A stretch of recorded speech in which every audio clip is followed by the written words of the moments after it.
Hey guys again welcome back to my channel. तो आज के भीषण नार्भास और तार साथे साथे भयो लागছে কেন বলে দিই। অনেক দিন আগে আমার চোখের উপর একটা আঞ্জিনা হয়, ঠান্ডা লেগে আঞ্জিনাটা ঠিক হয়ে যায়, বাট এই ডেলাটা কমার নামই নিচ্ছে না। হোমিওপ্যাথি অ্যালোপ্যাথি নানান ডাক্তার দেখিয়ে লাস্ট পজিশনে চলে এসে এখন আমাকে অপারেশন করতে হবে। তো জাস্ট হোপ ফর বেস্ট, আজকে আছে আমার অপারেশন। আর ডাক্তার বলেছে অপারেশনের পর এক সপ্তাহ চোখে কাজল থেকে শুরু করে ফেসের মধ্যেও কোনো সেরকম হার্মফুল কেমিক্যাল বা কোনো ক্রিম লাগানো যাবে না যেটা চোখে লেগে রিয়াক্ট করতে পারে, শ্যাম্পু তেল কিচ্ছু না। তো আমি ভাবলাম এক সপ্তাহ যখন কিছু করতে পারবো না, সামনেই জন্মদিন, তো একটু ফেসিয়াল করে নিই আর তোমাদের সাথেও শেয়ার করে নিই, একটা ভিডিও হয়ে যাবে। কারণ এক সপ্তাহ আমি কোনো ভিডিও করতে পারবো না, চোখ ভীষণ একটা ইম্পর্টেন্ট পার্ট আমাদের লাইফের, তার জন্যই নার্ভাস আমি।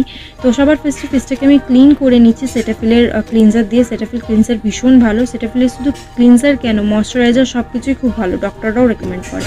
তারপর ইউজ করছি আমি এখানে চারকোল প্যাক, এটা খুব ভালো, আমি অনেক বছর ধরে ইউজ করছি, বন্ধুদেরকেও রেকমেন্ড করেছি।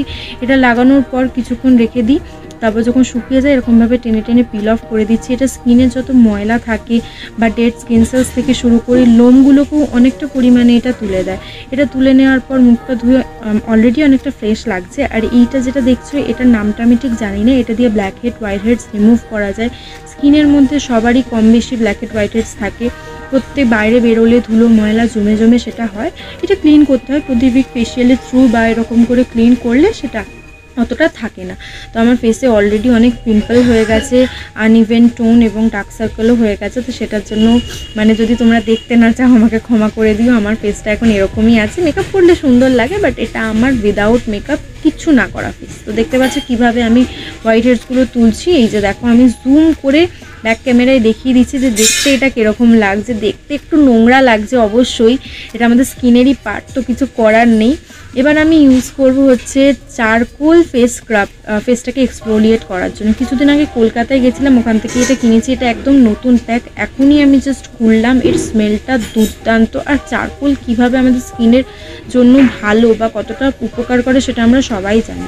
তো এখানে ভালোভাবে আমি রাব করে করে স্ক্রাব করে নিচ্ছি, জেন্টালভাবে স্ক্রাব করছি। ভিডিওটা আমি ফাস্ট করে দিয়েছি বলে এরকম মনে হচ্ছে যে তাড়াতাড়ি হচ্ছে, কিন্তু না, আস্তে আস্তেই করেছি। তারপর এখানে ফেসটা ধুয়ে আসার পর এখানে আমি ডক্টর রাসেলেরই স্কিন হোয়াইটনিং জেল লাগাচ্ছি। এই জেলটা আমি ফ্রিজে রাখি, ভীষণ ঠান্ডা হয়ে গেছে। মুখে লাগানোর পর আমি ভালোভাবে সেটাকে ম্যাসাজ করছি। ফেসে একটা ম্যাসাজ দেওয়া, অন্তত মাসে একটা ম্যাসাজ ভীষণ দরকার লাগে, যাতে ব্লাড সার্কুলেশনও বাড়ে, আমাদের স্কিনটা হেলদি থাকে। এজ অতটা বোঝা যায় না, কারণ যখন আমাদের বয়স হয়ে যায় সবার ফার্স্টে স্কিন ঝুলে যায়, ভাঁজ পড়ে যায়। দেখবে আমাদের কপালের মধ্যেও অনেক সময় ভাঁজ হয়, তো সেগুলোর জন্য এইভাবে ম্যাসাজ করতে আমরা হাসলে ফাইন লাইন্স পড়ে, লাফিং লাইন্স পড়ে, এর জন্য সিজারের মতন এইভাবে ম্যাসাজটা করতে হবে। তো সব ম্যাসাজ আমি দেখিয়ে দিচ্ছি, তোমরা এইভাবেই করবে। আমি ম্যাসাজ করতে করতে একবার করে সময়টাও দেখে নিচ্ছি। যত সময়টা এগিয়ে আসছে তত আমার টেনশন বাড়ছে। জাস্ট হোপ ফর বেস্ট, আমার জন্য প্রার্থনা করো যেন অপারেশনটা ঠিকঠাক হয়। চোখের ব্যাপার বুঝতেই পারছো, ভয়ও লাগছে, লাগবে কি না। ডাক্তারকে তো বারবার জিজ্ঞাসা করেছি, জানি না কি হবে, আমি ভীষণ টেনশানে আছি এটা নিয়ে। তো এটা হচ্ছে ডক্টর রাসেলেরই D10 ফেস প্যাক, এটা লাস্ট স্টেপ। ফেস প্যাক লাগিয়ে এটা আমি শেষ করব ভিডিওটা কিছুক্ষণ পর। তো এই ফেস প্যাকটা ভীষণ ভালো, একটু লাগানোর সময় জলে, কারণ ট্যান রিমুভ করে বলে।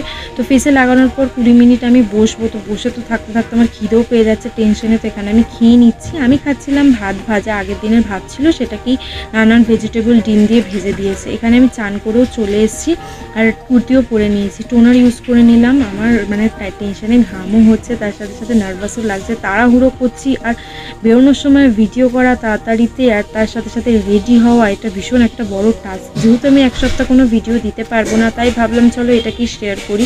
এখানে ময়শ্চারাইজার আর তারপরে লাগিয়ে নিয়েছিলাম সানস্ক্রিন, যেটা ভিডিওতে দেখানো হয়নি। দেখো মুখটা আমার এমনি অনেকটা ক্লিন লাগছে, পরিষ্কার লাগছে। ক্যামেরাতে জানি না কতটা তোমরা বুঝতে পারছো, ন্যাচারালি খুব পরিষ্কার লাগছে মুখটা। এবার আমি লাগিয়ে নিচ্ছি সিরাম, চুলটা শুকিয়েও গেছে। এই সিরামটা ভীষণ ভালো, তোমরা একবার ইউজ করে দেখতে পারো। এবার জাস্ট চুলটা বাঁধবো আর বেরোবো। আমি ভাবলাম লিপস্টিক পরেই নিই একটা ডার্ক কালারের, কারণ পুরো ফেসটা তো ক্লিন আছে, কিছুই লাগাইনি, কাজলও লাগাতে পারবো না, আইব্রো আমি আঁকছি না। শুধু ভাবলাম এই মিনি রেড হট লিপস্টিকটা লাগিয়ে নিই রেড কালারের। এবার চুলটা বাঁধবো আর বেরোবো। আশা করছি ভিডিওটা ভালো লেগেছে। আমার জন্য তোমরা প্রে করো যাতে অপারেশন ভালোভাবে হয়ে যায়। আফটার অপারেশন আমি ভিডিও করব এবং কি হলো কি না হলো সব শেয়ার করব। আজকের জন্য এইটুকুনি। আর যদি ফেসবুকে দেখে থাকো ফলো করে নাও, আর যদি ইউটিউবে ইউটিউবে দেখে থাকো সাবস্ক্রাইব করতে ভুলবেন না। তো চলো নেক্সট ভিডিওয়ে দেখা হবে, ততক্ষণ টাটা।